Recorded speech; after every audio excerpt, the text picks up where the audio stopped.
And we are live. Welcome back to This Is Dunder Moose. You guys thought that it was just going to be the summer of Steen, right? That one of the summer of 2024, and we were going to be done. It is still rolling. We are still having groundbreaking, crazy events going on in the Bro SR and all other points. Tag has said, "May the force be with you." That's the wrong star, bro. That's the wrong star. Just responding. I don't know if you guys, is the comments working for y'all? Can you see them? Oh yeah. The Yes. Sports is with us. Yep, got it. Thanks for that, Rod. And Blackwall's in the house. Did someone say Trek Wars? Tech War? Captain Kirk will be involved one way or another. Let me just get this out of the way. I want to do it quick. I know you guys I'm probably, some people are freaking out about the stash. What happened to the stash? And there was conjecture that I did it in honor of General Chang for Star Trek, and we can go with that. Really what happened, and this is, you guys are going to learn a little too much about me. It was like 3 weeks ago on a Thursday, and I had a coupon for a free 20-ounce black coffee at Bigby. And I went in and I got the coffee, and there was a young lady working at the window, and she gave me my coffee, and she did a double take. She's like, "Hey, I love your mustache." And in my mind, I said, "I'm married, lady." But what I said out loud was, "Thanks, I grew it myself." And then I peeled out. And in that same day, I had a buddy from work wanted to meet me for lunch at Five Guys. And so I went to Five Guys, and on my way to the table, a dude at the table on the way had a big beard, and he's like, "Hey, that's a great mustache." And I'm like, "Thanks." And he's like, "I'm in a group. We have a club on Facebook, and you should join. It's a club for men with mustaches and beards." And I'm like, "What is going on? I don't want to sit around talking about my facial hair all day. What's going on here?" And then I went to a wedding that weekend, and I saw a young man with a mustache, and he said, "Hey, I grew my mustache because I was inspired by yours in the Bible study we were in last year." And I looked at his longtime girlfriend who was sitting right next to him, and I said, "What do you think about that?" And she said, "Oh, I approve." And I was like, "What is happening? What is happening?" And they were like, "Oh yeah, no, mustaches are in right now. They're so big." And you guys don't realize the headwinds that I had when I first grew that thing. And I'm like, it's big right now. And I'm like, it's over. Mustache is over. Everybody's doing it now. I got to hit that next thing. What's next? And sadly, I went to a funeral for my grandfather down in West Virginia, and we were in the hotel. And so we had cable. This is before all the mustache compliments happened. My daughter was flipping through the channel. She speaks Spanish for high school, and so she was trying to watch the Spanish channel, and they had like this 1950s Don Quixote show on. And Sancho Panza was rocking this. He just had almost like little quotation marks around his mouth, like he was quoting everything he was saying. And I was like, "That is disgusting. Nobody's doing that. Nobody's got that look." And then everyone complimented my mustache, and I realized it was over, and I was like, "That's what's next." And I told my friends at church, and I told my family, I was like, "You are not ready. You are not ready for what's next. And you're going to hate it just like you hated my mustache. But remember what you say this time next year when all the kids are doing it again." That's my prediction. So, enough time wasted on that. Anybody gives me any crap about the catfish or whatever you want to call this, we'll call it the Chang, the General Chang. I'm going to refer you back to this video, and you can watch this. I'm done talking about it. You get what you get, and you don't throw a fit. All that out of the way. Welcome onto the show, guys. We are talking about StarTrekStein. I got Stee Blackbend, aka Jacob. I got the whole crew. Jacob, why don't you start us off by just explaining a little bit about what gave you the idea to do this? How did you get these poor gentlemen to agree to submit themselves to this idea, and how did it get kicked off, bro? Okay. So I've been wanting to run a Stein ever since I was in StarStein 1 and 2. And Okay. I finally worked up the courage. And originally, this was kind of a traveler idea. but I realized I still don't understand how ships work in Traveler, but I knew how they work in Star Trek, Right and I on. knew I could do pre-gens in Star Trek, and everybody would know who they're playing. Um, that was really the evolution of it, and originally, well, I'll save that the Duke problem for later. But I found these guys. One I know in person, and just kind of kept asking. Well, asked him until he joined. Uh, I'm in a server with another one, and the other fine men are from Twitter, and I'm pretty sure I played other games with them, but I forget it. I mix up everybody's names because we all have Yeah, our. we all go by aliases. Hands up if this was your first Bronstein like activity. All right, so two of you. Did you have any other noobs? Because we don't have the whole crew joining us. We've just got Uh, like the most committed. The the people with the Gorn strongest Captain, consciences are here. Sorry, go ahead. the Gorn Captain, and Leonard Gorn. Nimoy. I mean, Dr. McCoy were newbies. Right on. Okay. So the others, had you played in the Starsteins with Jacob before? Is that how you knew him, or what? What other? Well, I know Rod. I know you've written one, right? Right. The But station one. yeah, I think Jacob and I connected on Twitter is probably what happened, or maybe Okay. a different Discord. I think Jacob pulled me into near the tail end of StarStein Okay. 2, I believe. Yeah, he was Darth Vader, I think. And Nice. nuking planets, yeah. And I was his IG-88. It was pretty great. He was. I sent him to go assassinate and capture some people. It didn't work out, but it was great. There was there was all kinds of shenanigans on the Starsteins. I don't think I did a Starstein 2 episode. I did a Starstein 1. Maybe after Lent we'll have to remedy that. My character was actually in a completely other Steen at the time. I was in Braunless Dicestein, and it was based on Amber, and they elected me leader, and then everyone was trying to kill me. So I had to risk walking the pattern, and it seemed like I obliterated myself, but actually. He shunted over, and he was like learning the Force from the Emperor in Starstein. So I am gonna come back and take the city with a bunch of clone troopers. It's a plane anyway. All right. So you've got a little bit of experience as a player, and you're like, this is insane. I want to do it with spaceships that make sense. I want to do actual science fiction. I want to do Star Trek. None of this space wizard magic stuff. Right. So, like, my initial setup was going to be there's this Traveler fan version for Star Trek original series, and I Oh, was going to have the Klingons and Captain and the Enterprise crew use those, and everyone on our planet were going to be using Mongoose Traveler 2, but that okay. didn't work out because nobody bit to be from the planet. Yeah, you start with a story in mind, and then the players show up, and they're like, we'll tell you what the actual story is. So But technically, how did you put this together? Was it a Discord? Was it just IMs over X? Was it a face to face? How did you do it?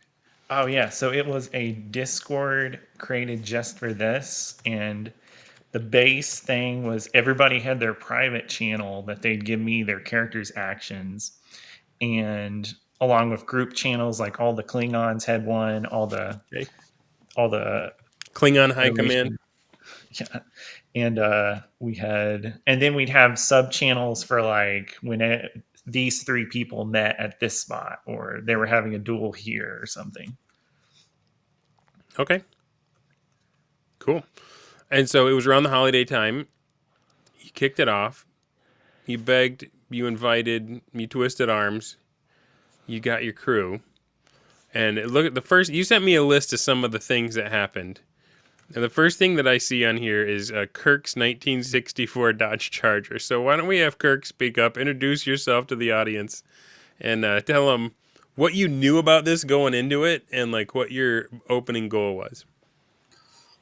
Well, so yeah, serious DM Captain Kirk. But The Charger, that was way at the end. Like that was the culmination, I want to say, of like all this interesting stuff going on, and I feel like we probably want to like save that for last.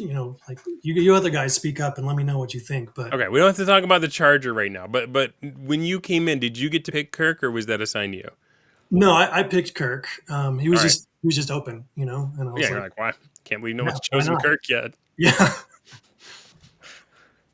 All right, and then Jacob, did you give them goals, or did you just leave it wide open? I did. So I gave the Klingons a set of goals, the Federation a set of goals. With Mud, I kind of worked with him to create some specific goals for him. And the Gorn had some goals too, faction and character stuff. Okay. And so, because I remember the first time that I played Battle Bronstein with Jeffro, nobody knew, like, aside from just my nerd lore of knowing what was going on in the world from the session games, nobody knew what we were doing. Nobody knew what was supposed to happen. He was kind of like just pushing us towards each other. And I feel like there, a lot of times, Steens will have that, like, kind of slow period where everyone's trying to get their footing. And it usually takes one or two kind of bold players that like start changing things right away. Is that what you experienced in this one? So let me go over the basic setup was there's this planet that's independent right on the border of the Federation and the Klingon Empire. Mm. And they've agreed to let the Federation send a ship and the Klingon Empire to send a ship to try to negotiate to get them into the planet to join their empire. Okay. About every other Star Trek episode, they have a bunch of dilithium mining they've discovered. So everybody wants it along with its location. And the planet's government was entirely just rich and famous people who were dukes, and they just all had equal voting. I think there were 6 at the beginning, including Mud. And everybody's goal was to get the dukes to join their empire. Okay. So whoever got the most dukes got the planet. Is that kind of how it went? Yes. Not how it quite turned out, but All right. So Kirk coming in, what was your goal in this scenario? You just wanted to get the planet for the Federation and kick those lousy Klingons out? Pretty much. Like yeah, Q gave me some goals for the Federation, like you said, and one of them was get the planet named Nimbus. Nimbus is the planet name. Get Nimbus to join the Federation, get access to the dilithium mines, and pretty much stop the Klingons from doing anything noteworthy. And then, other than that, prevent open war. And I think that was pretty much it. All three, the first three sound good. The prevent open war sounds directly opposed to the rest. No, it was tricky. I was talking to Q, and he was saying how it felt like because you'd have both of these teams, right, the Federation and the Klingons, and we both have these goals, and we're both not supposed to start a war, but we want to do things that might start a war, right? And so it's kind of like you got these two gunfighters, and they're both like, their hands are tingling right next to their guns at all times, and they're just eyeing each other and waiting. So that was kind of the vibe for a lot of the game. Who would you say, of all the players that are on the screen, which one would you say was the other gunfighter that you were staring down? Man, definitely like Captain Kor and Commander Korax for sure. They were always like, I thought I knew what they were doing, and then I couldn't be sure, and I had to kind of find a side avenue and try to. Yeah, it's hard to explain, but if you've been in a Ronstein, then yeah, you know the vibe. Okay. Well, why don't we go ahead and introduce your erstwhile opponents, Captain Kor, Commander Korax. Which one of you wants to go first? All right. I guess I'm going first. Kor, I'm going to pull you out from under the EV Mux. I'm sorry, Q. You're going to get you're going to be powered by EV Mux for a while. Go ahead, Captain Kor. Tell us about your character. Tell us about your goals heading into it. And well, I should before we Well, get started, I gotta ask: is this still ongoing? Is there like anything we should not talk about because we don't want to break the fog of war? No, we're good. Okay. yeah. Core looks Unless like there's there's some some secret things he part wants to too. hold on to. Go ahead, man. Yeah. All right. Well, I played Captain Core. Me and my trusty Lieutenant Second Command Commander Korax here. Our goals were basically the same as Captain Kirk. Get the mines, convince Nimbus to join the better Empire than the Federation, and try not to kill each other in the process. Yeah. And but pretty much like Kirk said, like I didn't have. There was like the first week we were getting our footing, and then after that, Core was like this senile old man who had no idea what was going on, and Kirk was doing some things, but we can wait on that, especially with the Dodge Charger. All And then I right. still have no idea what the Gorn were going. So you and Rod, you were underneath Core in the hierarchy, but that doesn't always Right. mean a whole lot in a Bronstein like, right? I tried to play it like a subordinate would, but with a lot of independent action within the commander's intent, right? So I Because I'm was thinking with yeah, Klingons, he's always got to watch his back because you want that chair, right? exactly, exactly. But so I gave myself the task like we had to scope out where the dilithium crystals were and figure out stuff about this biological weapon that was rumored to be there. So I immediately reached out to Mudd, I think, and tried to set up some of our men. I took our best men down to the planet. We tried to get some independent clothing and weapons and vehicles and go scouting for where the dilithium was. Interesting. So it sounds to me, and correct me if I'm wrong, Q, but it sounds like there were multiple layers starting to happen. You had the principals basically worried about diplomacy, and then they had their underlings that they were like, go out, research, investigate, find out what's going on. Right, that's exactly how it was going. Okay, cool. And then you just introduced another character who's on the screen, Harry Mudd. Um, Go ahead and introduce your character and how what was your goal going into this, and how did you feel about a bunch of people coming in asking questions on your planet? Yeah, so I mean, you say that about Kirk, but I saw that among the Dukes was Harcourt, Frit, and Mudd, and I knew I had to be Harry Mudd if there was something there. So I represented the independent Dukes of the planet. I was the only human Duke. There was NPCs otherwise. We worked together with a set of goals. My number one goal was, of course, to get my ex-wife Stella off my back. But after that, my goals were become filthy rich and make sure I had control of the dilithium mining. I wanted to make sure neither the Federation nor the Klingons had control instead of me. Got it. So where I came with it, I hadn't done a Bronstein before, but I have done a lot of Forum Werewolf. Okay.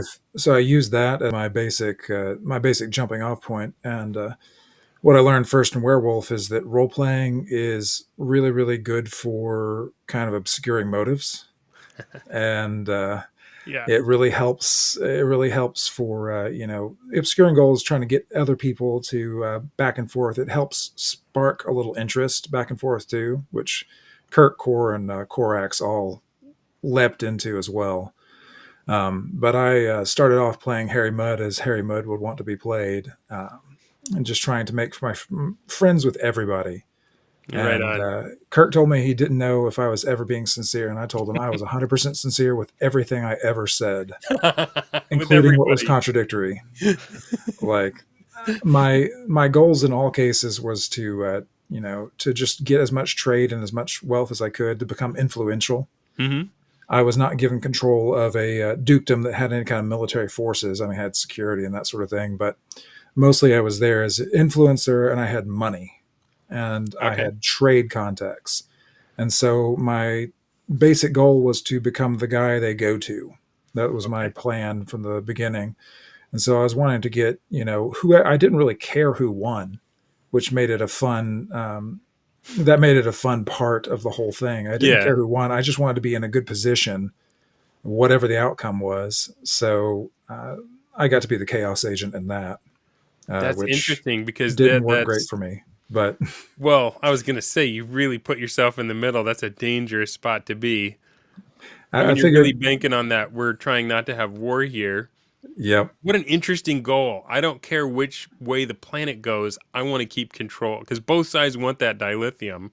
You're like, no, right, whoever can have the planet, I want the dilithium mines for myself. right. So Oh that was man, yeah, it was, so it was kind of it was a nice orthogonal goal, which was, it made it for a lot of fun there. right on, man. Okay, so then the day comes. You send out the invites. You say game on, and then what happens? Q. Okay, so everyone starts visiting Dukes and basically having dinner parties, and So was Mud's phone just blowing up at this point?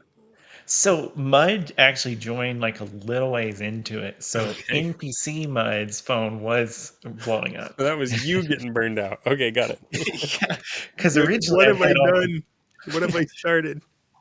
yeah, originally I was like, maybe I need to cancel because I'm nobody's playing any Dukes. So I frantically went out there and just came up with a bunch of different Dukes that I thought would be fun to play as since I had to do Okay. them. So, but yeah, at that point, Zulu was the commander of the Enterprise because we hadn't had Kirk yet, and I know he went to visit Gorbin the Cardassian, who was basically running Jurassic Park, but Universal Park.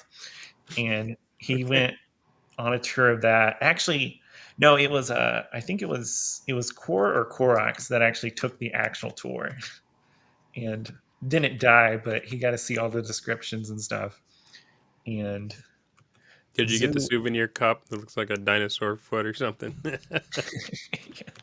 and Zulu, one of the first places he went to was this retired Starfleet officer's villa, and he, with some good rolls, he avoided being poisoned because the guy was going to, tie him up, leave him in the woods, and then hunt him for sport. But that didn't happen. It just narrowly happened. What? Whoa. I was really trying to kill someone to start, but everybody kept rolling really well. You're like, this is too much. You guys are blowing up my phone. One of you is going to die. Yeah. When I started trying to kill people, it just really got way more fun. Okay. All right. So I don't know. I've had a bunch of interviews about Bronstein likes. I don't think anyone's ever said, as a DM, you should start trying to kill your players first because then the fun happens. Now, I've been in one that went that way. Um, I was the one that started blasting. It was a lot of fun for me. I think there's a couple guys who were like not so happy that they got ejected from the game immediately. Um, yeah, Commodore Sven says the most dangerous game guy, worst dinner host. But the hors d'oeuvres were good. I can't take anything from the hors d'oeuvres. The rest of the night, total disaster. All right. So you're trying to kill him just before it even gets started. Right. Just And out of a sense of glee, or because you were trying to cut down on the phone traffic, or both, or what? well, honestly, it was just the fiction required that this guy attempt to kill him, and Okay. then the dice said otherwise. And we haven't even talked about the Gorns yet. Right. Do we want to jump to the Gorns entering the stage? Well, I don't know. Let's try and follow. I feel a little rug pulled because you gave me this list, and the first thing on the list was the 64 Charger, and everyone's like, no, we can't talk about that yet. So the next thing on my list is you guys tell me Klingon coup. Is that something we should talk about next, or It, should we it do was this in reverse order? What's going on? it was pretty early, as it turns out. I mean, when you're in the middle of it, you don't know where you're at in the arc of how the Braunstein is going to turn out. But yeah, I'll speak to it just briefly. Captain Core, I always was referring back to the five goals that we had as Klingons, and judging Core's performance against those goals very harshly, right? So if he was not living up to the goals, I'm like, aha, he must be a Federation agent. He's a plant, right? Or Oh he's not no. living up to the standards of the Empire, right? And eventually, I thought I might have enough on him where I could at least lock him away. And I put him in the brig, and then I reached out to Captain Kirk and told him that he's dealing with me now. You know, Was it true, Core? Were you working with the Federation? No, like to set the scene, right? We went and talked to Gorbin, and he told us to go look at the mountains because they're full of dilithium. So me and a bunch of dudes, we went over there and scattered it out. Meanwhile, we got a text message from Gorbin saying, "Hey, while you're there, there's like some creatures there that we want for our zoo. If you can bring them back, that'll be brownie points." We're like, "Sure, cool." Later on, we find out that they're freaking aliens. And then on our way back out, Korax is trying to arrest me. When you say freaking aliens, like, do you mean like a human with a wrinkle on the bridge of their nose? No, No, I mean like xenomorphs from aliens. Yeah, that was my reaction too. I was like, "What is going on?" A little worse than tribbles, eh? I wish it were tribbles. But He's then got I some. have no idea what happened after he put me in the brig. I was like, I didn't even do nothing here, man. What are it, you doing? it said, you know, here's what it specifically said: there's a rumor of powerful biological weapon on the planet. Locate and acquire it without the Federation learning of it. I'm like, you just lost half your team. How's that? You know, that's going to blow the cover right there. Uh, so yeah, then That's some other true. stuff. I'm just trying to picture We like didn't. some Starfleet or even the Klingons going up against a bunch of xenomorphs. So It was Captain bad. Core's team managed to contain the xenomorphs because they mostly fought the little face huggers, and they Anybody get locked them back up. impregnated? I Right. don't think so. As far as you know, So Yeah. there was a role for that, Jacob's like, and so they here's the rolled. thing. I believe Captain Core shot the face hugger off right as it was about to hit a guy. Oh wow, that's a good shot. But they can lock the xenomorphs back up, so they were out of the picture at that point. But they come Can back you into the imagine how aggressive the xenomorph that comes out of a Klingon would be? Oh my god. Okay. Like Anyway, it came sorry. up. Mm. Mm. Yes. All right, so Go on, you're Jake. like he's screwing up left and right. He lost a bunch of the Klingon men. He needs to go in the brig. I'm taking over. That's basically how it went down. But I did not reach out to Klingon High Command. Right, I wanted to have an out just in case he somehow got away, and he somehow got out of the brig, which I was shocked when he got out of there so quickly. But whatever. How did you get out, Captain? I'm very curious. Well, you put me in there, right? All fine and dandy. You left. You had two things going wrong for you. You left a skeleton crew on the ship, and most of them didn't even like you. It took a tiny bit of convincing, and the dudes like say, "All right, we're gonna let you go. We're gonna go hit the armory, and we're gonna go get the bridge." I was like, Corex is "Okay." yeah, Corex is not well liked. All right.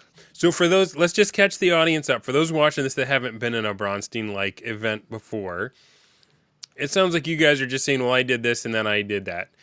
Jacob, how did you adjudicate when Rod said, "I want to take over command of the bridge. I want to put him in the brig"? Like, what was your thoughts when you start getting these messages?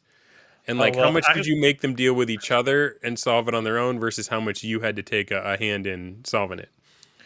so most of it was Korak saying, "Well, we're going to do this. We're going to lock him up," and then Core is sitting there in the jail, and he's like, "Well, I want to escape," and I'm like, "Well, I go." He kind of role plays out. He has to talk to the guards. He has to roll pretty well to convince them to work for Reaction him. rolls?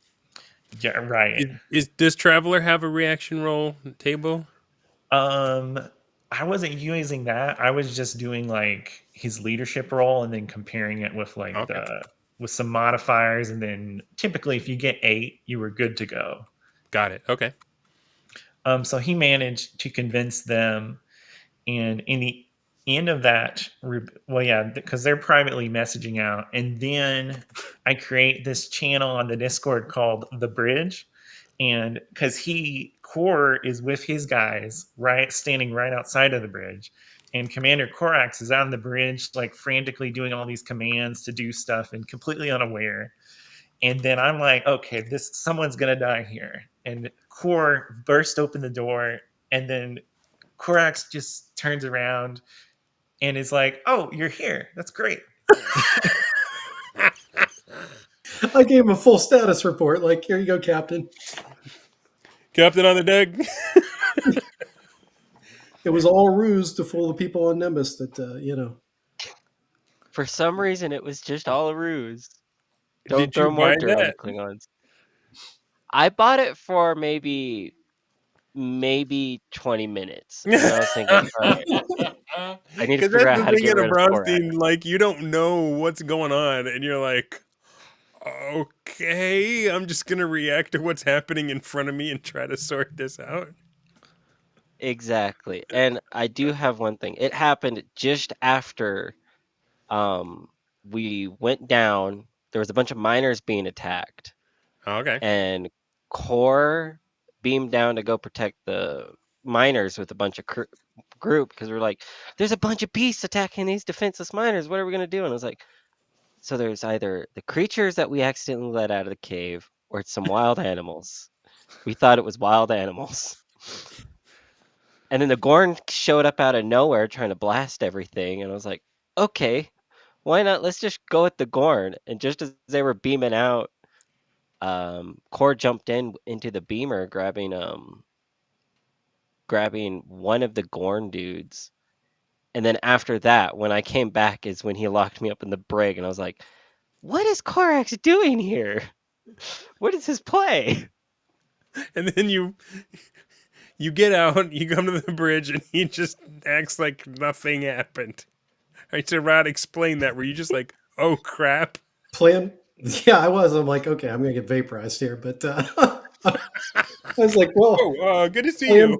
plan B was, Where have you been?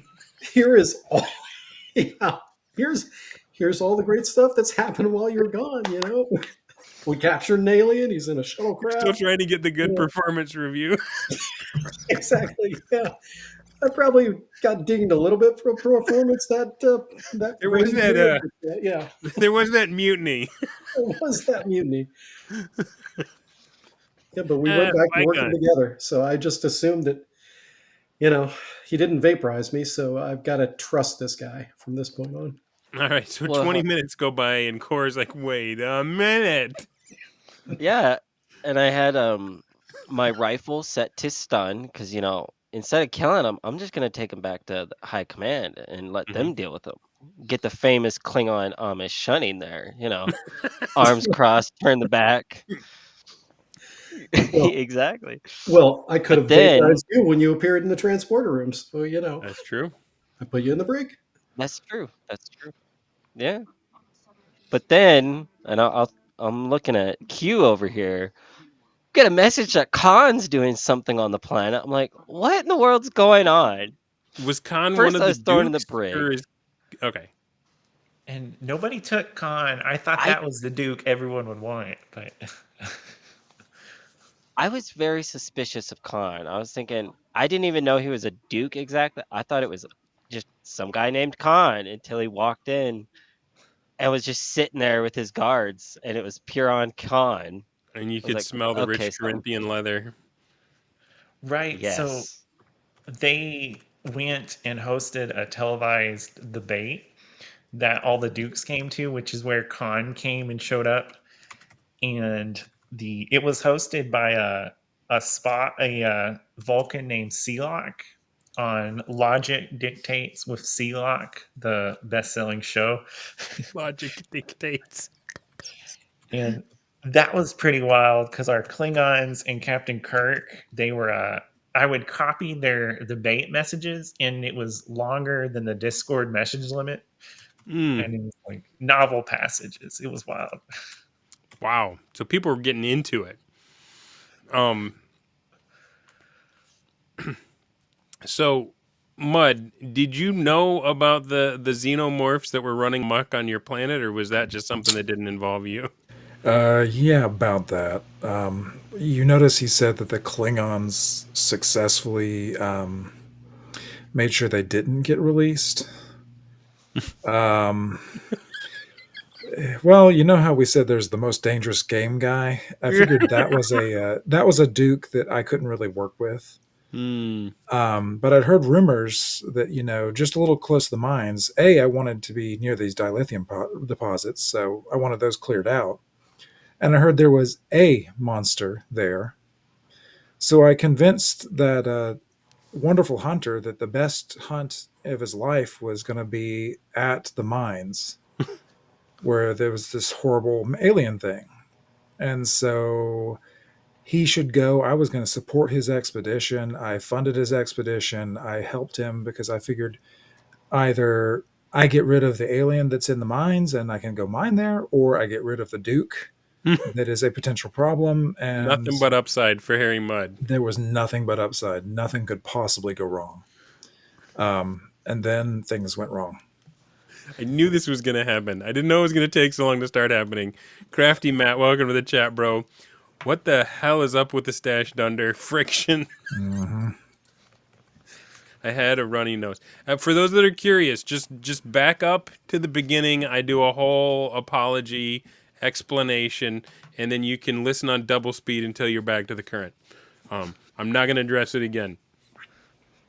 Back to Harry Mudd and the Xenomorph and the most dangerous game guy. Yeah, so I successfully killed off the Duke at least. So he went thinking, I'm going to hunt this thing. Yeah, It's like bow and arrow or whatever.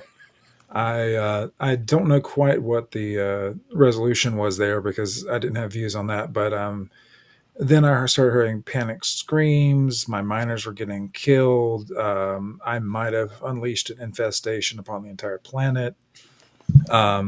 Mistakes were made, Yeah. basically, which was great because Called I'm always Fauciing. yeah. Well, I was looking for help, and the best way to ingratiate yourself with someone is to ask them for help. So I was trying to. It gave me a wonderful channel to start begging to both the Klingon and Federation forces, please help me.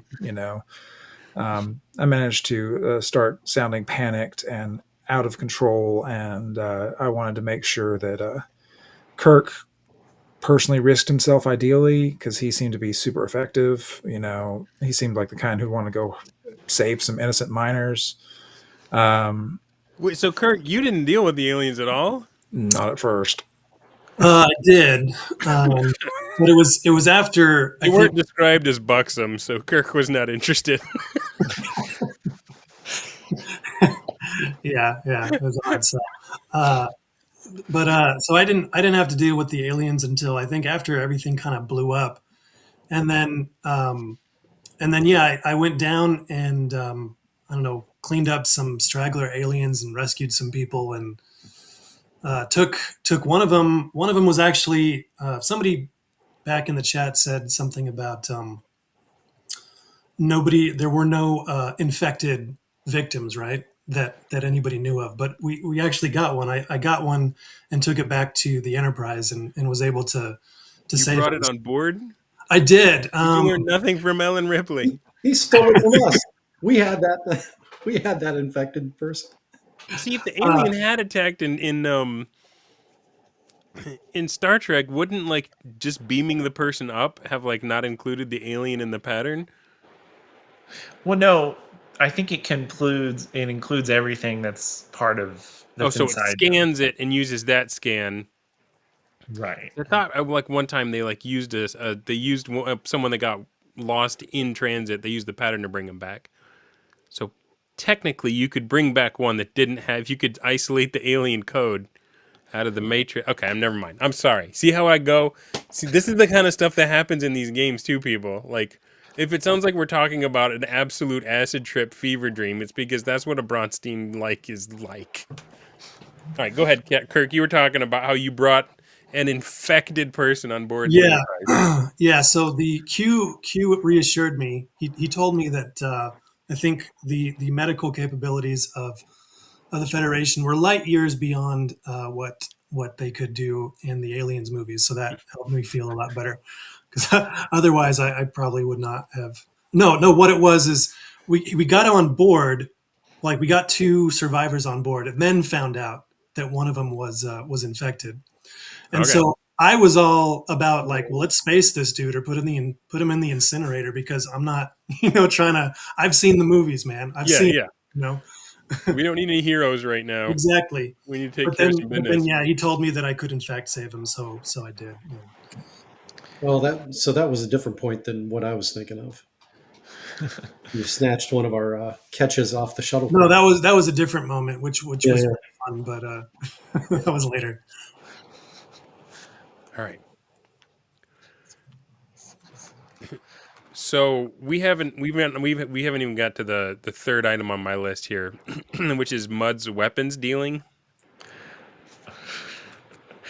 Yeah, I didn't realize those were weapons. In my defense, I just was desperately trying to unwisely spread as much dilithium as I could, Okay. and Khan was super willing to buy, and so I thought he seemed like a super trustworthy source. And I thought, I was going to become filthy rich. He was paying great. Um, and, I thought if it became a problem, then it would become a problem for the Federation and the Klingons, definitely would not bite me in the butt. How could it? No, I mean, there was no way it could possibly go wrong. Everything was perfect. So I started selling massive stockpiles of dilithium, try to cut out some of my rivals so that I was the main supplier on the planet for dilithium. Again, that was my goal. Didn't realize he was using them to make nukes. So, that might have eventually led to some adventures later on. But in my defense, I was being really stupid. Okay. Because the next thing on my list is Mudd's explosive finish, and I got a feeling those are related. There was a series of unfortunate events. Things were going really, really well. But then Khan decided that he had enough weapons of mass destructive capability to declare independence and said that any Duke that defied him was going to be turned into ash. And I desperately started panicking. I tried to get as much information to both Federation and Klingons about the signatures of the dilithium that I sold him, while also trying to implicate one of my fellow Dukes as the one who actually sold the dilithium. Of course. But listen, he you guys, then, there's trouble coming. Somebody done screwed up, and we have to fix it. and it was totally not my fault, but Which I'm one here of to you tell put you. crap in my pants? Because Yes. I didn't appreciate it. Because so he Khan then said he was going to send governors to everybody who was willing to submit, and other dukes were telling me, what are we supposed to do? I said we are smiling, we accept the governors, we try to keep Khan happy and calm, we try to keep him in a good mood, and we just are nice to the governors while plotting, arresting them. And then I don't know how intentional the timing was. If so, brilliant. But then something happened to accelerate the timetable, which I'd love to hear what Corax's point of view was for that one. Yeah. So we needed to find out the location of Khan. My thinking was that Governor Thaddeus would know where he had come from. And since you communicated that Thaddeus was coming and you wanted some kind of assistance, I decided that we were going to grab Thaddeus. Okay. Yep. So, I tried to make nice, but a boarding party of heavily armed Klingons arrived beamed down to my town Very just difficult. minutes Nice before the way. governor arrived. So we had to plan the ambush a lot faster than I wanted. And, I wanted to make sure he didn't die, but I also wanted to make sure that I wasn't blamed for anything. And, Sounds like this you is got how the things go. exact right guy for you to play. Oh, I loved it. So, Korax was super helpful. He was very willing. He was very focused. Unfortunately, he was a little too focused, and it happened very fast. So fast that I wasn't able to spoof his life signs. Yeah. And so the communicator being jammed, it made Khan a little angry, and he started threatening me that he was going to nuke me. I Use your desperately own tried to stall for dilithium. time. Yes, I desperately tried to stall for time as much as I could. I did not have the governor because the Klingons had taken him away. So I desperately was trying to spoof as much as I could the life signs. And then for some reason, he was not very understanding when I tried to explain everything, that it was all a huge misunderstanding. Oh man. His sympathy was just not there. So I frantically tried to help them with targeting both Federation, Klingons, and Gorn were all happy to start shooting down the ICBMs as they were heading towards us. Um, He launched unfortunately, nukes at you. yes, he did. He launched your own dilithium back at Yes, you. yes, he did. And the Reagan anti-ICBM program was called Star Wars, not Star Yes. Trek. Yes. Unfortunately, Too bad. some got through. I'm not quite sure how many got through, but I All it would like it. takes is one. Yeah, I would like it to be noted, however, that number one goal was getting Stella off my back, and I achieved that. The only thing I regretted was she was not there with me to also be at ground zero. Yeah, so Stella off back was number one goal. Number two goal was get rich. I had Were it you rich briefly. for a minute? Yeah, I was briefly very rich. You died a rich very man. rich. Yeah. And then third is keep control of the dilithium crystals, which Well, I did until I died. I should Yeah. have had a fourth goal, which was survive. yeah. And they were used on you, so it wasn't like once they used them, they could not control them any longer. So they were devoted anyway. Yeah, that's the classic hoisted by your own petard thing. Yeah. You made the bed, now you lie on it. That is exactly how much should have gone out in this. Sounds like you Exactly. played him to a T. Exactly. Let me address some of the comments. Michael wants to know, how were turns timed and adjudicated? Was it always on in the Discord and refed on the fly as orders came in, or was there some kind of rigid structure? I'll let Q answer this. So I started with turns that I was just going to do like maybe every day or every 2 days, and then we made it to turn 2, and I gave up on that because I just started doing as they turned in commands. I would adjudicate to the current time, to the present. So if Okay. you had something that was going to take a while in game, I would hold off on giving the results till like everybody was on the same page. All right. And did you have a Gantt chart for that, or were you just like, I'm putting this off until I can deal with it mentally and emotionally, or Yeah. I had a couple days where I would just go, well, this is gonna wait a couple days. yeah, you just look at the nukes coming in, you're like, not day Satan. I gotta keep spreadsheeting at work here. I can't give my brain to this. Is that something you guys found as you were playing this, that it took more and more of your thoughts over during times when you weren't, like when you wouldn't normally be considering yourself to play, where they're like, did you have a lot more shower thoughts or driving time or things coming to you in the middle of the night and you wake up and you write it down real quick? Anything like that? No, I was involved with a play-by-post chainmail game, and so I pulled. Go ahead, Captain Corso. Sorry, I'm getting some feedback somewhere. Anyway, yeah, I just put it on the background because I got multiple irons in the fire. Mm-hmm. Sometimes that's all you can do, man. To my shame, I have had to back out of more of these things than I have finished up in.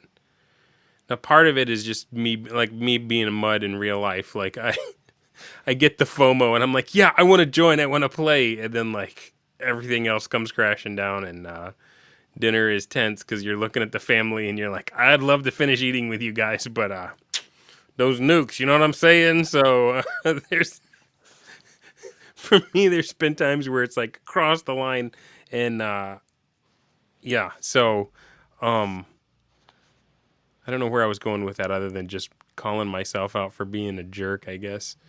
But I do find that like when I've got one that I'm all in, like I will think about it almost nonstop. Even if I can't submit all the time, I'm always thinking, okay, I've got this Wednesday, I've got to submit my orders. You know, what's going on? What's everyone else thinking? What are they up to? What do they think I'm up to? You know, that whole thing. Just the fact that if there's a fog of war and that you're up against other minds as opposed to being up against a mechanic or everybody up against the monsters that the DM came up with. There's just something compelling about these things that doesn't feel like playing anything else. With that in mind, let's get to the next comment from Crafty Matt. And this is from about 8 minutes ago. He said, I think this was the moment that Nate, aka Tabletop Family, bowed out. He had trouble with the zaniness of the Bronstein. And then he also said, what is it with you guys and nukes? Why does it always come down to nukes? So did you had people pull a dunder and like get into it and then be like, I'm gonna do the peace and fade. How did that impact the game, Q? So Zulu was in charge of the Federation until he had some stuff I think gone and was out. But Captain Kirk joining lined up where they had enough intercross to kind of exchange information and then continue. It was like a tag team. Right. And Dr. McCoy, he got drunk at one point, and that's about all he did as a player. he was almost poisoned and forced to be hunted for sport. But I don't think he ever learned that. I need to go tell him. Dang it, Jim, I'm a drunk, not a deer. Sorry. But there was some good dialogue there, but I think I'm the only one who saw it. But the Gorn captain did kind of phase out at the end, but I didn't know for sure what was going on. But he was also kind of in space watching everything happen, and like I didn't know if he was waiting strategically to go attack people, but he did miss one of the nukes, so that could have been his plan all along. So it was the Gorn guy that let one go through, one for good old Harry Mudd getting past the network. I'd have to dig to find out exactly who it was who missed, because there was Khan's plan was to launch like hundreds of missiles at once. He was like, he can't technologically be better, but if you have so many that you can't catch them all, you only need one to get there. His is the superior intellect, after all. And I do want to, when Mudd tried to fake the life signs of the governor, he had his science officer do that, and that was the lowest roll of the game. I think it might have been negative. So I was like, well, okay, the science guy. It was Wesley, wasn't it? Like, I did it. This is good to go. And Khan's Wesley Crusher was your science guy. Well, I want it noted that he was actually my third best egghead. Yeah. Because I'd lost a few to previous schemes and unlocking alien xenomorphs, so I was a little rough on my nerds. It made sense. It wasn't even the B team; it was the C team at that point. The last message from the hunting expedition that ended in a total loss was his science guy screaming, "I need help!" He did the meme. He sent like the message that you always find in video games, where like the last person's diary before the orcs break in. Exactly. I love it. I love it so much. All right, so Harry's off the board. Kirk, what do you when you get the call? Hey, they're gonna nuke me. You're doing. I assume the Klingons, the humans, the Federation and the Gorn are all trying to prevent, like, they're playing Missile Commander, and like, what was your take on that? So yeah, Khan basically declared himself king of the planet for life, and then all this happened. Um, and we like the Federation and the Klingon, and I'm told the Gorn, but I don't know if like that player was around at that point. We all pretty quickly got together to make sure that we could shoot down missiles, as much as possible. But then I thought, and this is kind of where I'm leading into the 1960s muscle car story with this. But we needed a plan, or I realized we needed a plan to like actually take out his ability to shoot missiles. Right? It wasn't enough to just stop them. Hopefully. Yeah. So I'm like, okay, let's get together a couple stealth teams because he's got 2 missile silos. We're going to have these stealth teams. Their goal is to go in and take out the missile silos or disable them, whatever. One's going to be headed by Spock. The other one's headed by Sulu, and they're going to go. And then, of course, okay, Khan, he's smart. He would totally be watching these silos, right? They're everything to him at this point. So we needed a distraction. We need a big distraction. And Khan hates Kirk, right? Like that's his Yeah. thing. And so I'm like, okay, so I got to dangle a big piece of bait in front of him, so he'll throw everything against that. And what Chase him better would be around. Kirk? Like I'm good. I'm like Kirk is going to have to be the distraction. So I'm going to go down. I'm going to assault his city. I'm going to be like, it's big, it's audacious, it is brave, and it is like Kirk. Yes, I used that meme during, Yes. but not this moment, but later. I'll tell you when. Okay. But yeah, this is a big move that could be believable, to Khan, right? Because this is like a big Kirk move, And Your shirt was ripped and everything. yeah, no, it was pre-ripped. I think you and I actually decided on that. It was That's pre-ripped. canon. It happened. Yes, before he got down, it was pre-ripped. For the battle damage was there. So then I also to make the distraction more believable, I kind of bullied the Klingons into attacking with me by kind of just hinting that they wouldn't have any honor if I went down alone, and then I just kind of threw that into chat, and then just like went, and then like I was like, okay, I'm fighting now, we're assaulting, and then so lo and behold, like as soon as I get down there, the Klingons are also down there, and they're like, we're going first, and I'm like, this is perfect. I love it. This is a very believable, distraction. Like Khan could believe this, right? He won't be looking for the stealth teams. And even better, like the Klingons, they're going to go first, and then so they're going to take any losses, and since they're Klingons, they'll be happy about it. So this is a win-win, It's a good day to die. Yeah. So Kirk comes down in a 1964 Charger, convertible, of course, right? I'm told retrofitted to be able to withstand phasers and stuff, of course. Rock And on.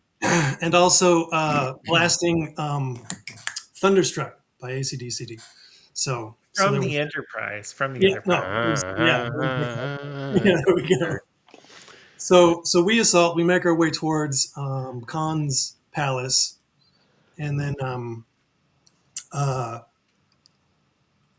okay, it's like we kill a bunch of people. We like level some city blocks with mortars, and we make our way to the palace, and then like these dudes come out with lightsabers, like, and if I'm not mistaken, I was led to believe that the image that I had in my mind was that it was kind of like General Grievous with like 4 lightsabers each. one of them. Lightsabers in a Star Trek Yeah, game? yeah. Okay. And then so like the Klingons start fighting them immediately, and like we take them out. The Klingons lose some people, and then we're all kind of wondering, okay, what's the next move? Where do we go? And then Khan broadcasts, like very well, Kurt, like the evil mustache twirling, Khan speech. And he's like, I have Spock, so like stand down. And this is when I used the Khan meme because he had my man Spock, and it was perfect. The good of the many outweigh the good of the few. Spock. Yeah. I'm sorry, man. But so that means that Spock's stealth team failed to neutralize one of the silos, but Sulu radioed and said that he succeeded. All right. And then so Khan was still unaware of this, as far as I knew. And I told Sulu to sneak up to where Spock was last seen, which was where like the other missile silo. This is where Khan was, and so Sulu was able to get close, which was able like made it so that we could beam into that final like that last silo for like this epic final battle. Whoa. Yeah, so we go in and like the Klingons are just going like ham with like flamethrowers and Yeah. grenades and disruptors, and Kirk is able to beam like right behind Khan actually, and then I rolled super good on the attack roll and just like took him out with like one shot, and then Nice. everybody surrendered. And then yeah, it was just like high fives and fist bumps. It was Miller time. Like yeah, we got Spock back, and we just totally won, like just out and out. That's awesome. So it begs the question, however, Captain Core, you've been subject to a mutiny because you were suspected of working with the Federation. And then you get out of jail and you're back in charge. And then Kirk is like, I need you guys to help me come fight. What were your thoughts in that moment?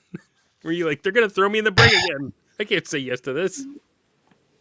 Well, at that point, I think after Khan's big announcement to the world, I was thinking, okay, we're like just a bunch of children fighting over a bunch of fuel. Why don't we just, for now, temporary truce and take care of the real threat, and then we can go back and beat each other up if need be. And then, I guess in the middle of him beaming down his car in pre-ripped suit, yeah, we just got everything we could get and just tried to charge in first with bat'leths and help take care of the crew. So you And were the first one to go against the xenomorphs and you got chewed up. And then you're the first one Yep. to go, and then all of a sudden here comes General Grievous, a lightsaber blender, and your men get chewed up. Yep.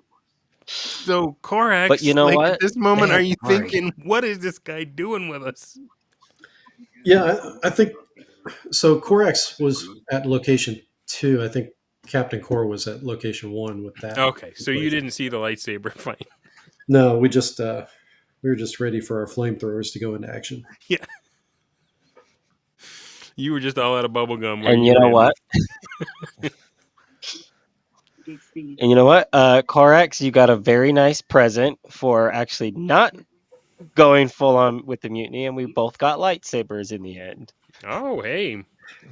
It was a very rainbows and sunshine ending for a Klingon. I want to Yeah. I want to point out when they first breached the shield to Khan City, they said we're going to use this mortar. Yeah, it's going to take out a city block, but they won't mind all the civilian casualties when we save the day. So we're vaporizing whole city blocks at once. Oh, man. That was probably my least Kirk move right there, but I stand by it. You know.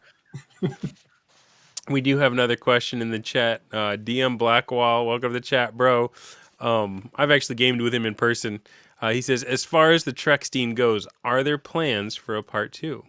If there's enough demand, yes, there'll be a sequel. So you had enough fun that you're like, I want to do this again. If Oh, yeah, I enough would people do it. would join. Right. And not like Dunder join, like join and stay in it. Right. Alrighty.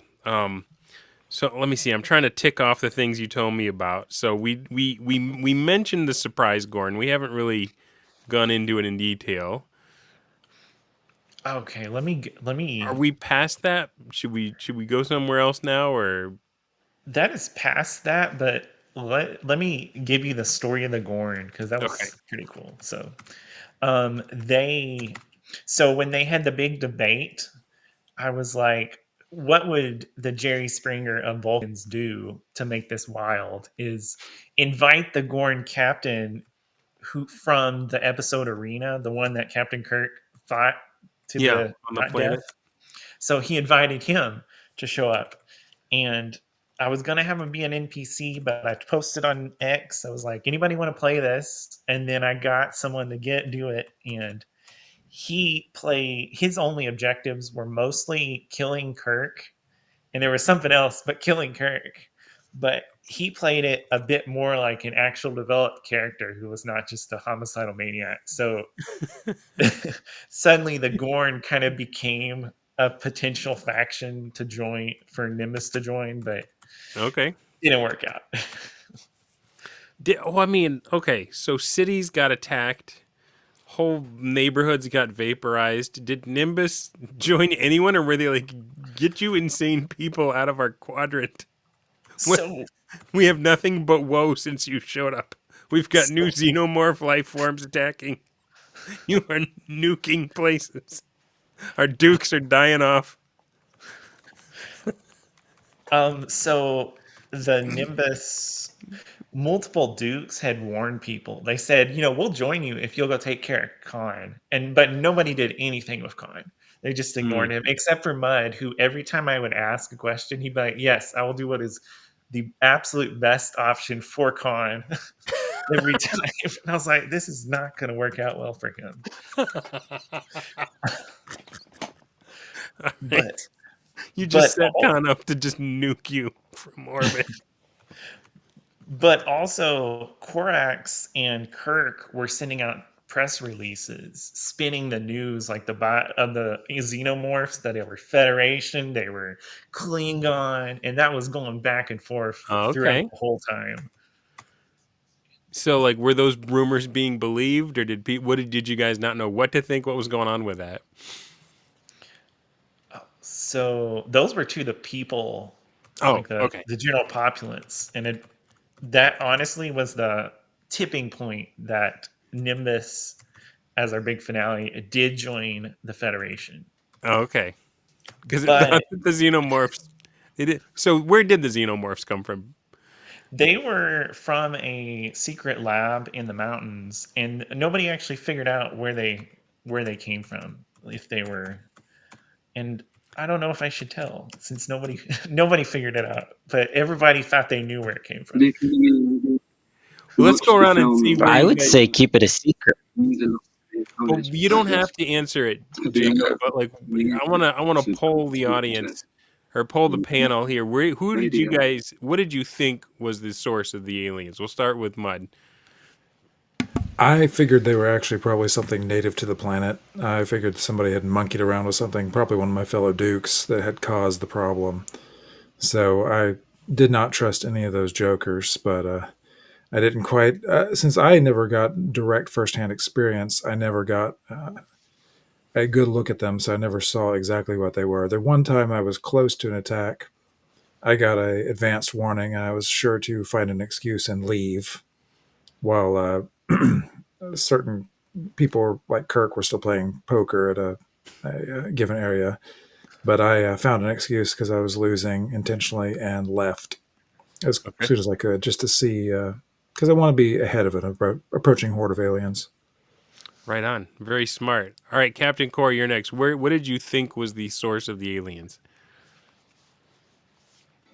I originally thought when we first went in and found the secret lab, I thought they were Federation at first. And then as time went on, I was thinking, okay, this might be native to the planet. But then we tried to spin that into, okay, I don't know where exactly these guys came from, but people of Nimbus, the Federation brought them. Yeah. Right on. To which, Kirk, what was your response? What did you think? What did you think the source? Like, did you think it was you guys or? Well, there were a lot of rumors flying around. First of all, like there was just a lot of misinformation out there, and I thought that I honestly thought that I had seen something that made it pretty obvious that it was a Klingon bioweapon. So real quick, the Federation released a whole bunch of press releases, basically just trashing the Klingons and pinning it all on them. So So propaganda was flying on both sides. absolutely. All right, Rod, best guess. Where did the aliens come from? Yeah, as a player, I thought that the miners probably delved too deeply, but as Mm. Commander Korax, it was totally the Federation. And Yeah. Dr. McCoy always shows up. There's often things that go awry when that guy's in orbit. So Mm. McCoy is a well-known association with bioweapons. Canonically, when was Data created? Because I could see Q like layering him over the Prometheus plot line and saying that it was some or what was his Lar? What was his evil twin robot? can't, Lord, can't remember it. That would have been my guess. Is like you would just take the Michael Fassbender character from the Alien sequels or prequels or whatever they were, and just say no, that was one of that was one of that guy's positronic brain guys making his own. That'd be my guess, which would probably align with the Federation, but the world may never know, and that might be part of StarTrekStein 2 is the search for the xenomorph. Bradford Walker points out in the chat, he says, Trek is inherently something open for Bronstein Play. Surprised that we don't hear more of these going down. Honestly, the biggest challenge was how do you confine everyone to one planet and not go off into space and then Yeah. have to DM all of space. Well, and that seems like that was a traveler problem too. When Jeffro was running the TravelerStein, how do you keep them all on one planet? Because the game system is built for flying everywhere, right? I mean, the number one technology is an interplanetary spacecraft. And yet, every episode usually was limited to one location in the show. Interesting stuff. Okay, let's see. Is there anything we haven't hit yet? We mentioned secrets the players didn't find. Were there more besides the location of the lab, the source of the alien scourge? Well, I just want to point out that the Vulcan Sealock did not act very logical. And, you know, when you have someone who looks like a Vulcan but isn't being logical and is indulging in this, it's that was something that never came out fully. Sealock may have been a Romulan. Interesting. What else? What other juicy tidbits? Oh, let me I check think my it's list. Kirk's turn for the EV mucks over his face. You know what? No, I'll put myself there. I shouldn't keep putting you guys under that. There we go. All right. Oh, really? It was the origin of the bioweapons and Sealock were the main things nobody found out. In what way was Sealock not acting logical? Because I didn't really see him do much besides moderate a debate, and even moderating, he didn't really say much besides. Now it's Oh, somebody else's turn to talk. well, he invited a Gorn who would have a reason to kill you to come on stage.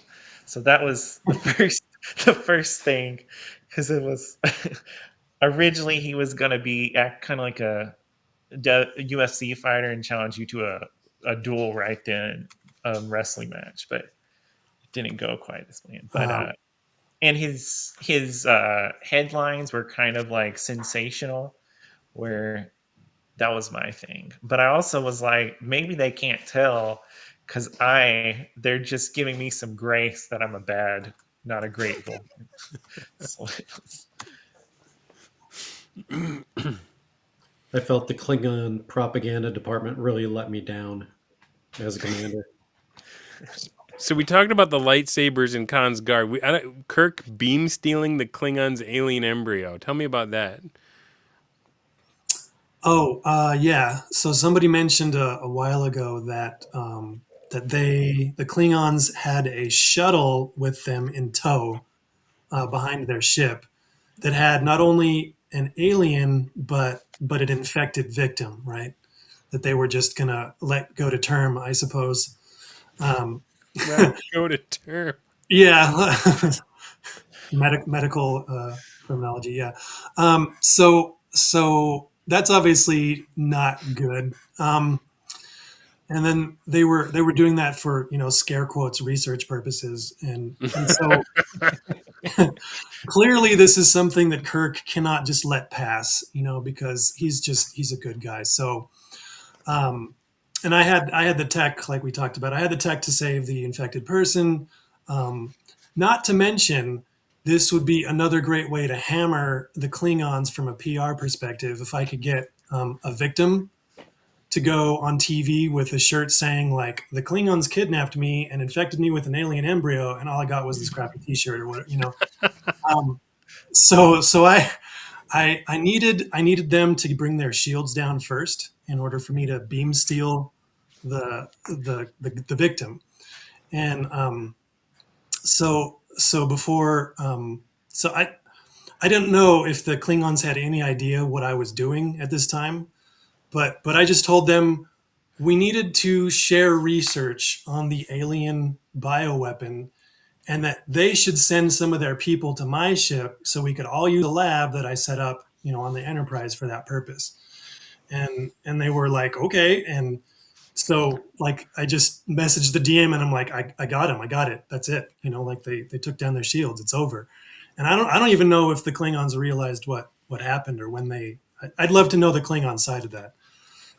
So what was it? That's when it matters most.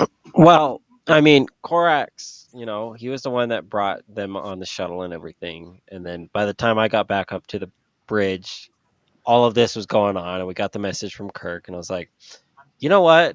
If they want aliens on their ship, they can go ahead and have it. We don't need that thing on our ship running around. I saw that thing. What was it? The Gorn had one on their ship, and I have no idea what happened after that. The last thing I heard is it escaped into the vents. I was like, you know what? I'm done. You The guys can Gorn have got your one and they were alien. never heard from again. Yeah. I was like, is the alien running the ship now? Is that who's shooting the nukes out of the sky? I was like, I have no idea. But at that point, I was like, I'm done with these aliens. If they want them, we'll just beam them somewhere on one of the decks for them to have, and they can play with it if they want. That's a complete What violation about of you, Korax? goal number 5 there, Captain. That's how you ended up the brig the first time, but I wasn't going to do it again. So Just Well, gonna hang out down here. technically, it's not all-out war if they got killed by the local wildlife that they brought on board Yeah, themselves. that's not war. That's just a failed parasite check, right? Exactly. well, it's more like we were supposed to keep them from knowing anything more about the biological weapon and have it for our own empire. Fortunately, there was still one more left in the shuttle, but I am bummed that our bait that got infected was snatched up and rescued by the silly Federation. Their constant interference. All right. Yeah. So looking back on it, who won? Who lost? Did you grade your players, Jacob? And if so, Oh. how would you say they did? Oh, Actually, so before you speak, because I feel like you've got a little too much authority in the situation, let's go around the panel and grade yourselves. How do you think you did in the Bronstein? And you can either grade yourself on like role play of like how well you recreated the type of stuff your character would do, or you could grade yourself on how well you achieved the outcomes and goals you had. We'll start with Harry Mudd. Well, I'd say I got an F minus, perhaps F minus minus in surviving. Is that just because you escaped by the molecule? Well, in terms of goals, I had a great time, and I actually like played how I wanted to play. I was werewolfing it up quite enjoyably, and I think I had a good direction, but it was a high risk, high reward place. Yeah. What the Klingons didn't know, and what we didn't mention, is the fact that I had my own bioweapon I was stockpiling, I figured if the Klingons got the planet, I wanted to make it unattractive for them, so I was starting to stockpile tribbles specifically. Right on. But That's the thing. Is sometimes I have lost Bronsteins, but I know for a fact that I had the most fun of anyone in the group. oh yeah, I had a blast. So All right. yeah, so A plus So for F that. minus with an asterisk. Okay. Yes. All right, Kirk, you're up next. So I feel like I did just great because now one of the goals that I had that was given to me by Q was that the Klingons were not to have access to the dilithium. But the way it ended up wrapping up with Nimbus joining the Federation is I the idea that I pitched was this very much like Nimbus would become like this nexus between the Federation and the Klingon Empire, like this trade hub where people from both sides could come, obviously administered by the Federation because we win, but it's very kumbaya, right? Very very Kirk, very forward looking Enterprise or sorry Starfleet Federation goals where everybody wins and there's a path to peace forward and all of those good things. And so I felt like even though I violated one of the stated goals, I played truer to the ideals of Kirk in that regard. Rock on. So, final letter grade. I'm just gonna go with an A plus. Why? Just Why ring mince that words? Kobayashi Maru Yeah, so it's winnable. exactly. Yes, still Kirk. You are still Kirking. I love it. All right, Commander Korax. Yeah, I'm going to give it a D because I only got one goal, which was not end up in open war. I am happy that I received a mayorship on the planet. It's hard to And beat. prior to RAP, I had started the process of setting up a smuggling operation to get dilithium off the planet into the Klingon Empire's hands. So I think that was Nice. a little underhanded jab that I would continue to do. So, but still, D as a player. Okay, And- Captain Core. Objective wise, I would say a D minus for myself because right near because we had a slow beginning and then middle to end was just like that, and I had fun. It was fun. It was great, and congrats to Kirk and the Federation for winning. I mean, you got to It was a take into great season account finale where the the glory that the Klingons bathed themselves in by Worf like getting their butts kicked by several creatures over the course of the yeah. lightsaber. And Well, we killed I a guess you couple won though, aliens. right? We Like, killed some Jedi. yeah, you killed Yeah, Jedi. Did you kill any of the aliens, or did they just butcher you? I think we killed at least two, as far as I can remember, before we just ran away. All you need is the mask, and you guys are the predators. There you go. The mask and the dreads, and you're set. But exactly. But yeah, with the way it ended, I would say it was a great ending. And if there was ever a part two, I would be ready to sail back to Nimbus to see what happens to City of Kapla. Right on. All right, Q. So you've heard them. Do you agree, or did you have a different rating scale for them? I mean, they were all phenomenal. Like, anytime there was dialogue, I felt like I was reading a Star Trek novel. I feel like we were to the level of a mid-tier Star Trek novel that had a little weird stuff in there that wouldn't get published. But yeah, they were all It just sounded like it had phenomenal. an absolute blockbuster ending, though. Like that wouldn't even been a TV episode. That would have been the movie. Like. I sent you on Discord. You don't have to read it, but we have the actual video footage. That is exactly the dialogue and stuff that happened of Mud's final moment caught on Oh, camera. okay. Let me read it. I'm gonna give myself a bit of a boost here as I go into character now. Video footage of Harry Mudd's last moments discovered. I don't know if I'm able to do this with a straight face. A grainy message from Khan plays. Mudd, I wish you hadn't done that. I don't know what's going on, but I know someone is trying to thwart my plan.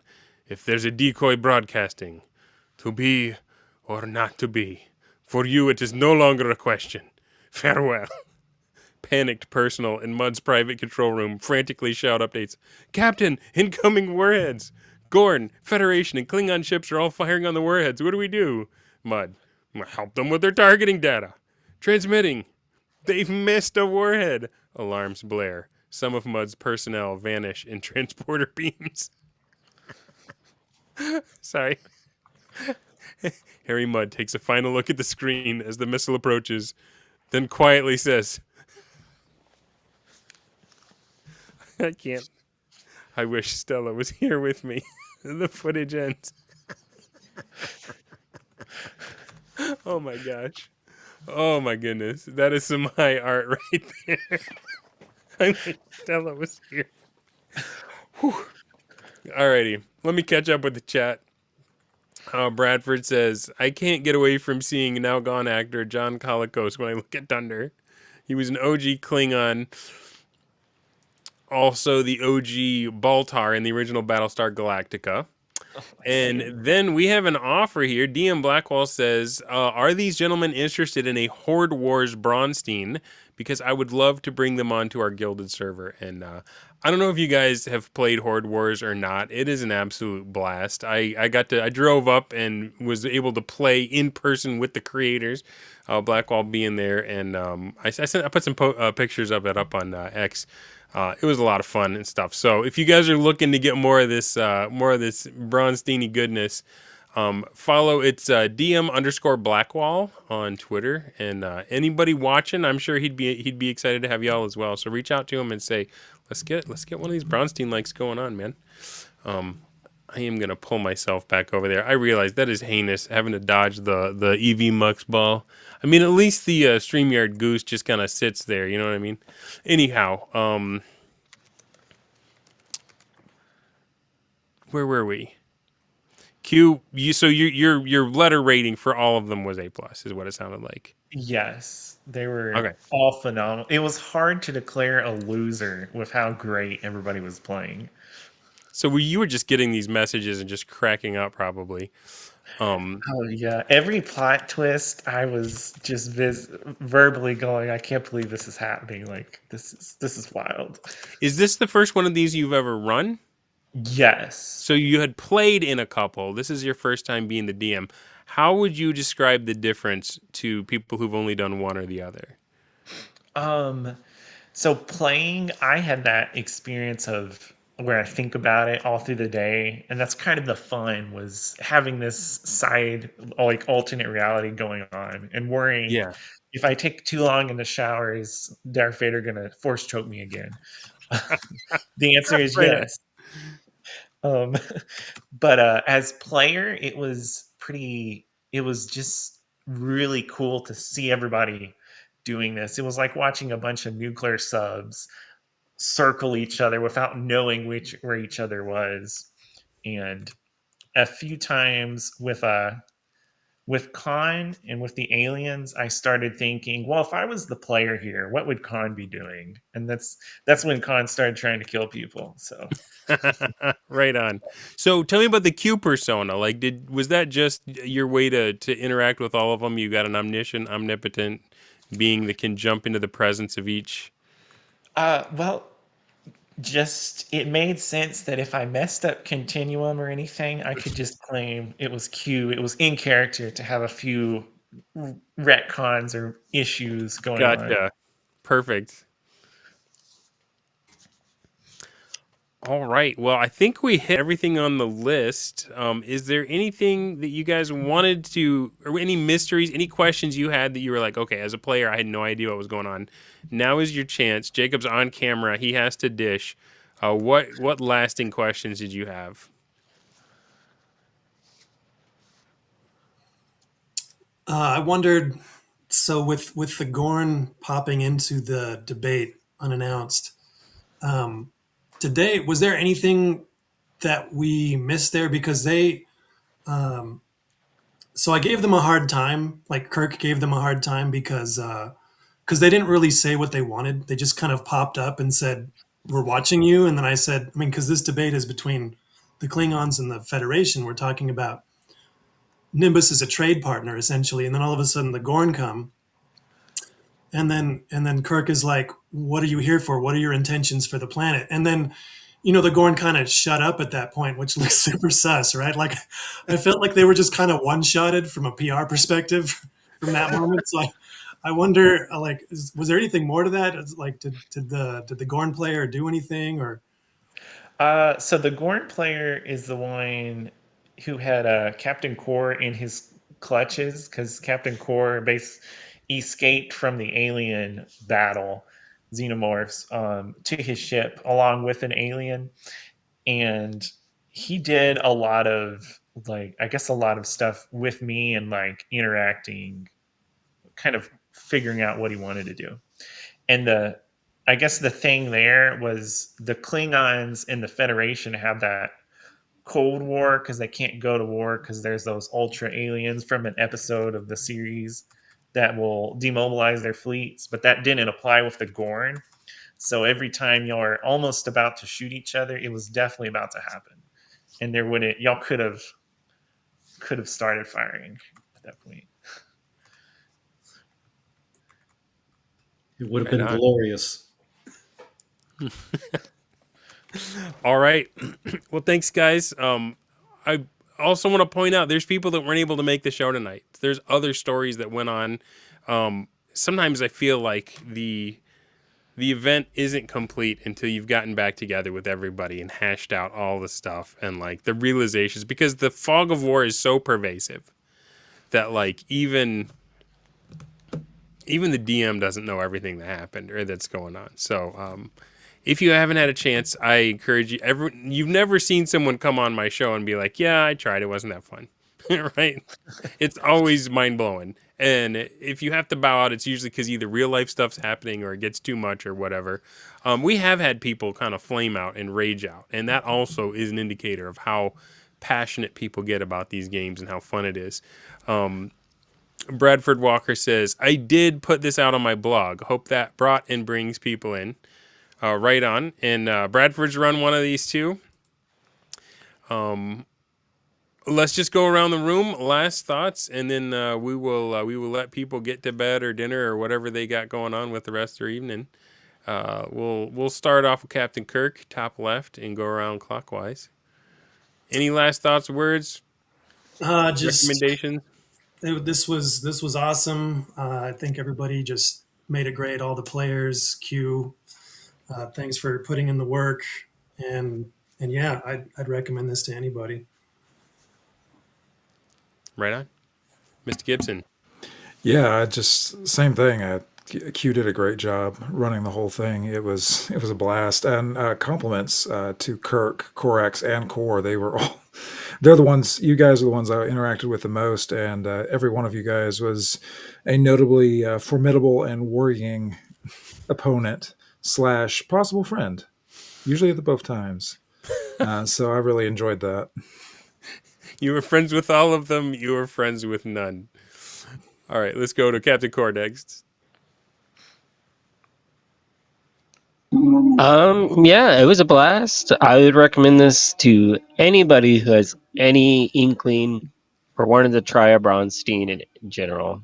I do highly thank Q for reaching out to me when he was just cobbling this together in his head, saying, "I'm thinking about making a Bronstein. How would you like to join?" I was like, "Yes."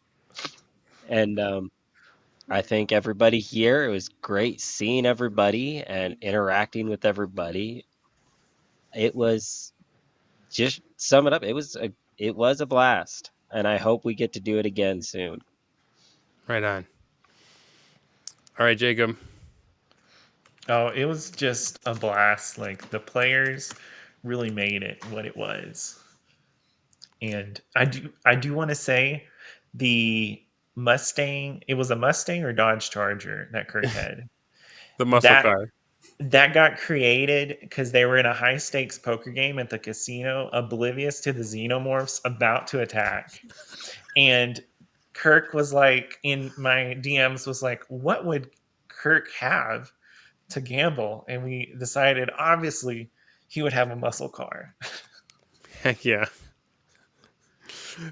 So for people, I know there's probably people watching that are like, man, I'd love to play in one of these.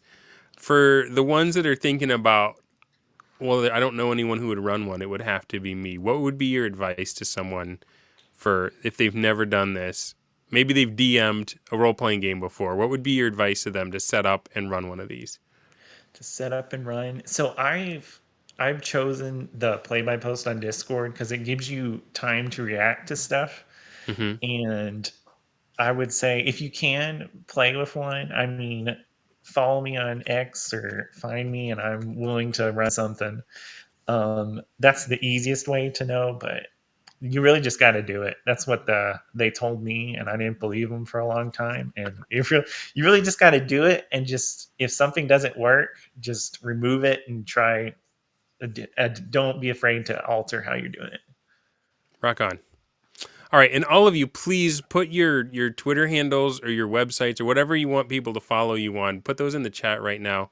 And I'm going to give Rod Hampton the last word. Oh gosh. Yeah, I was going to ask how the heck to get into the chat. Anyway. Oh, on the left side, there should be like a comments pod in EV Mux. Yeah. Okay, gotcha. Yeah, I'd just say I had a blast when I created and ran one myself, and this was even more fun as a player. And I love the competition and player versus player stuff. It's something to lean into, not to run away from. Right on. All right, guys, you heard it here on This Is Dunder Moose. My face is all covered up by an EV Mux symbol, but if you enjoyed this, go ahead and give me and my guests encouragement by clicking on that likes button, that thumbs up. If you want more stuff like this, hey, you got a couple more coming this week, and then I am taking a break for Lent. So Tuesday night is going to be crazy. We had the Bro XT on last week. And one of the guys has a 15-year campaign. And he was like, I need advice from people who have run an even longer one. I want to know, what does it take? And so I've got Double D himself, Mr. Diversity and Dragons. Wheaton is coming on. I have got Rick Stump coming on for the third time. You want to talk about a long campaign, 40-something years. I reached out to that one dude that I saw on a Canadian TV a couple of years ago that he had like a 45-year. I haven't heard back from him, but he might be. Who knows? He may respond to me. And I've got Mr. Sandy Peterson himself, Mr. Call of Cthulhu, and we're going to get Jacob Letourneau back on because I've not run 15 years, so he's going to have to ask the questions, but it's going to be a star-studded event. And if that's not enough star power on Tuesday night, Wednesday night, for the first time, I got Victor Gorchev coming on This Is Dunder Moose to talk about Blacklight. So a lot of stuff lined up. If you don't want to miss it, go ahead and subscribe now. And I want to thank you, Jacob. I want to thank the StarTrekStein bros. And from all of our hearts to yours, from behind an EV Mux logo, have a great night.